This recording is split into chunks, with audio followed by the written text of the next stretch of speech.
আসসালামু আলাইকুম সম্মানিত সোশ্যাল মিডিয়া বন্ধুগণ। আজকে আমি এই ভিডিওটি করার একটাই রিজন, আজকে বাংলাদেশের একটি ন্যাক্কারজনক ঘটনা ইতিপূর্বে ঘটে গেছে। সেটি হচ্ছে এই চট্টগ্রামের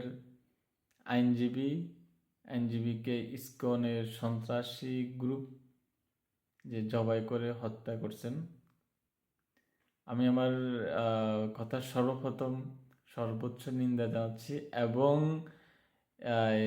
এদেরকে সুস্থ যেন এদের বিচার হয়।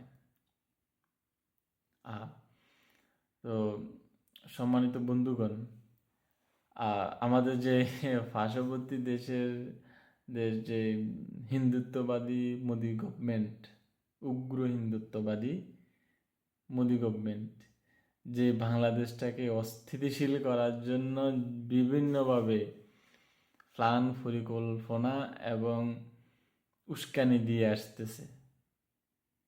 ওদের উস্কানির কারণে বাংলাদেশের হিন্দুরা অনেক বিভ্রান্তর ভিতরে আছে।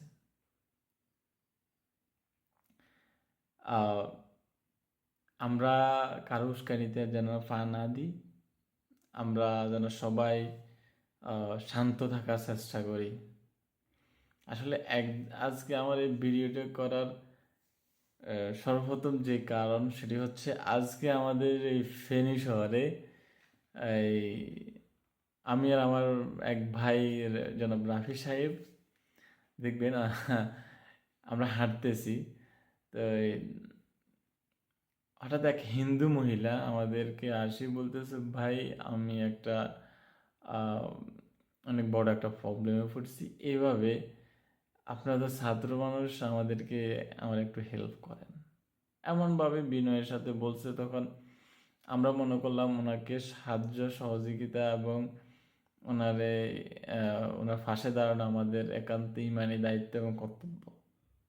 কারণ আমরা এই বৈষম্যহীন রাষ্ট্র গঠন করার জন্যই আমরা মাঠে ছিলাম।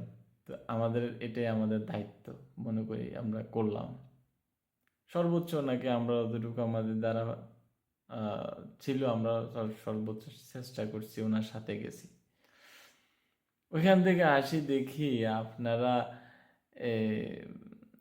আমাদের মুসলিম ভাইকে জবাই করে দিলেন, আমাদের মসজিদটা ভেঙে দিলেন, কিন্তু আমরা আপনাদের দুঃসময়ে আপনাদের মন্দিরকে আমরা পাহারা দিছি। আপনাদের জানমালের যেন ক্ষয়ক্ষতি না হয় আমরা সর্বোচ্চ চেষ্টা করছি, এবং আমরা কোনো কিছু ঘটতে দিই নাই, যেন আপনাদেরকে দিয়ে যেন আবার ফাঁদ সৃষ্টি না করা হয়। আমরা ওরকম কোনো কিছু করতে দিই নাই, কিন্তু আপনারা কি করলেন? মসজিদটা ভেঙে দিলেন, আমাদের ভাইকে জবাই করে দিলেন। হয়, দিস ইজ নট রাইট, এটা তো ঠিক না। এখন এই আমি বলতে চাই ভাই, যে ইসকন নামক যে সংগঠন, এই দ্বারা বোঝা যায় একটি স্বৈরাচারী, একটি জঙ্গি, একটি সন্ত্রাসমূলক সংগঠন। এই সংগঠন যেন বাংলাদেশ নামক ভূখণ্ডে না থাকে, এবং বাংলাদেশে এখন থেকে আর কোনো জঙ্গি সংগঠন থাকবে না। বাংলাদেশে কোনো জঙ্গির স্থায়ী নেই, সন্ত্রাসের কোনো জায়গা নেই। কারণ আমরা মুসলিমরা বিনয় জাতি, আমরা কখনো জঙ্গি লালন করি না, সন্ত্রাস লালন করি না, আমরা কখনো সন্ত্রাসী কায়দা কাউরে আক্রমণ করি না। আমরা মানুষকে সর্বোচ্চ সহযোগিতা করার জন্য চেষ্টা করি। আমাদের দ্বারা কেউ ক্ষতি হবে এটা কখনো হয় না, হবে না ইনশাআল্লাহ। আসলে আমাদের আরেকটা বিষয় আমাদের সবসময় দেখা উচিত এবং সাবধানতা অবলম্বন করা উচিত।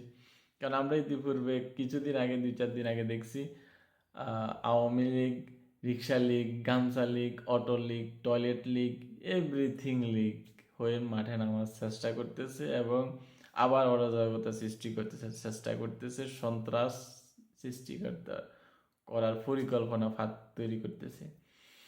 এখন আবার যেন তারা যেন ইসকন লীগ না হয়ে মাঠে না নামে। এখন এটা আমি বলবো, হিন্দু সংগঠন, হিন্দু সাধারণ সংগঠন, আমজনতা সবার জন্য এটা যেন সর্বোচ্চ সাবধানতা লঙ্ঘন করে। এবং আমি সাধারণ ভদ্র এবং হিন্দুদেরকে বলবো, আপনারা অবশ্যই খেয়াল রাখবেন যেন আপনাদেরকে কেউ না ব্যবহার করে, আপনাদেরকে কেউ যেন না ব্যবহার করে, বাংলাদেশে অস্থিতিশীল করে। সে যাই হোক, আওয়ামী লীগ হোক আর ইন্ডিয়ারই মোদি গভর্নমেন্ট হোক, আপনারা বাংলাদেশি হিসাবে নিজেকে পরিচয় দেন। আমার যতটুকু বাংলাদেশের রাইট আছে, আপনারও ততটুকু রাইট আছে। বাট আপনারা আপনাদের যে একটা সংগঠন, উগ্রত্ব হিন্দুবাদী যে সংগঠন, তারা তাদের এই যে নেক্কারজনক কাজগুলার আপনারাও বিরোধিতা করুন, আপনারাও তাদেরকে সাপোর্ট করবেন না। আপনারা যদি তাদেরকে সাপোর্ট করেন, তাহলে আপনারা ওই সংগঠনের দায়ভার নিতে হবে। তো আমি বলবো, ইসকন একটি উগ্রত্ববাদী হিন্দু সংগঠন, কারণ এর একটি জঙ্গি সংগঠন। বাংলাদেশে কোনো সন্ত্রাসের জায়গা নাই, বাংলাদেশে কোনো উগ্র সন্ত্রাসের জায়গা নাই। বাংলাদেশ একটি শান্তিময় দেশ, এবং বাংলাদেশটাকে সামনে দিনগুলো যেন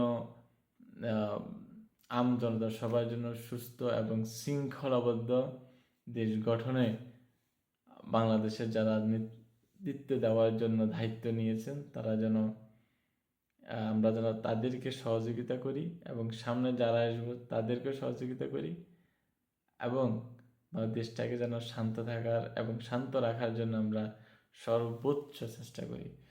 ধন্যবাদ সবাইকে। আসসালামু আলাইকুম।